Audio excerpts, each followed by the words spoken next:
اعوذ باللہ من الشیطان الرجیم بسم اللہ الرحمن الرحیم۔ یہاں یہ چار صورتیں جو تھیں اس سورہ اس گروپ کی، میں نے عرض کیا تھا کہ چار ایک مزاج کی ہیں، اور اب جو چار ہیں وہ ایک مزاج کی ہیں، اور یہ چاروں اب شروع جو ہو رہی ہیں وہ الف لام میم سے ہو رہی ہیں۔ ان میں سب سے پہلی سورۃ العنکبوت، بسم اللہ الرحمن الرحیم، الف لام میم، احسب الناس ان یترکوا ان یقولوا آمنا وهم لا یفتنون، صدق اللہ العظیم۔ یہ صورت مبارکہ اچھی طرح نوٹ کر لیجئے کہ تقریباً تعین کے ساتھ ہم کہہ سکتے ہیں کہ یہ سن 5 نبوی میں نازل ہوئی ہے، اور صورت اس وقت یہ ہو چکی تھی مکے کے اندر کہ مسلمانوں کو ہر طرح سے ستایا جا رہا تھا۔ 3 سال تک تو یہ ہوا ہے، حضور نے جب اپنی دعوت کا آغاز کیا تو پہلے 3 سال تو یہ ہے کہ کوئی زیادہ الارم محسوس نہیں کیا، خطرہ محسوس نہیں کیا مکے والوں نے، بلکہ انہوں نے کوشش یہ کی کہ چٹکیوں میں اڑا دیں۔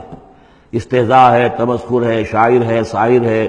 یہ ہے وہ ہے، جو بھی کہہ کر کہ جیسے کہ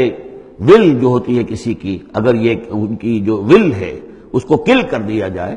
تو اگر یہ بددل ہو کر بیٹھ جائے محمد تو یہ سارا معاملہ خود ہی ختم ہو جائے گا۔ جو داعی ہے، جو لیڈر ہے، اگر اس کی جو قوت ارادی ہے اسے کسی طرح ختم کر دیا جائے تو استہزاء سے، تمسخر سے، یہ پرسیکیوشن جو تھی وربل تھی، زبانی۔ لیکن جب انہوں نے دیکھا کہ یہ دعوت تو بڑھ رہی ہے، اور سب سے بڑھ کر یہ ہے کہ ہمارے غلاموں کے طبقے میں سے لوگ ان کے پاس آ گئے ہیں اور ایمان لے آئے ہیں، اور ہمارے نوجوان ان کے گرویدہ ہو گئے ہیں، ہمارے نوجوان ان کے پر ایمان لے آئے ہیں، اور اونچے گھرانوں کے نوجوان، مصعب بن عمیر آ گیا ہے،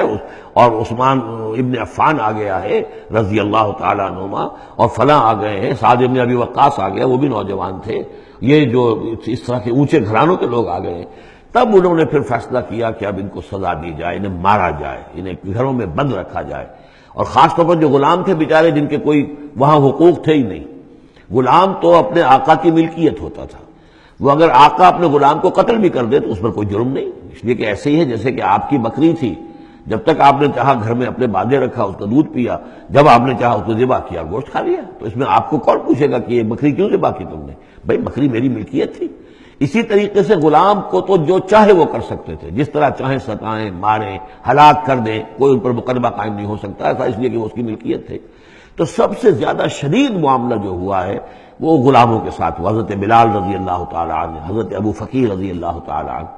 پھر یہ کہ کچھ اور لوگ وہاں پر ایسے تھے جو حلیف کی حیثیت سے رہتے تھے، وہ قرشی نہیں تھے، غلام بھی نہیں تھے لیکن قرشی بھی نہیں تھے، لیکن یہ کہ مکے میں ان کا قیام تھا کسی قرشی کے امان، اس سے امان لے کر، اس کے حلیف کی حیثیت سے۔ جیسے یہ آئے تھے جو یاسر رضی اللہ تعالیٰ عنہ، یہ یمن سے آئے تھے، بلکہ ان کے بارے میں یہ معلوم ہوتا ہے کہ انہیں خواب آیا تھا کہ آخری نبی کے ظہور کا وقت ہے، کیونکہ یمن میں عیسائی تھے اور وہاں چرچا موجود تھا ان چیزوں کا۔ اس حوالے سے ان کے علم میں جب یہ بات آئی اور انہیں اندازہ ہوا کہ اس علاقے میں نبی کا ظہور ہونا ہے تو وہ یہاں آ گئے، اور ابو جہل کا ایک چچا تھا، وہ شریف انسان تھا، اس کا حلیف بن کر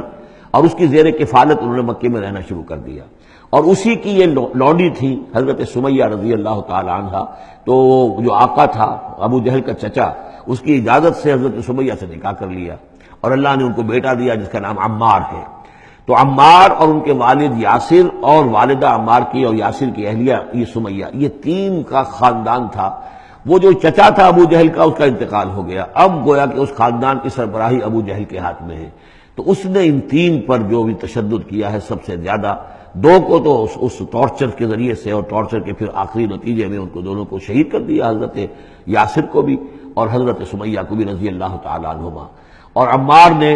بمشکل جو ہے جان بچائی، اپنے ایک کلمہ کفر کہہ کر پھر انہوں نے جان بچا لی، اور پھر اس پر پچھتائے بھی بہت، یہ میں نے کلمہ کفر کیوں کہا، لیکن قرآن مجید میں یہ بات واضح کر دی گئی کہ صرف جان بچانے کے لیے کلمہ کفر انسان کہہ دے اور اس کا دل جو ہے وہ مطمئن ہو ایمان کے اوپر، تو اللہ تعالیٰ معاف فرمانے والا ہے۔ بہرحال یہ جو تشدد ہو رہا تھا شدید، انہی میں سے ایک ہے خباب بن الارت رضی اللہ تعالیٰ عنہ۔ یہ لوہار کا کام کرتے تھے، یہ بھی کوئی اونچے گھرانے کے آدمی نہیں تھے۔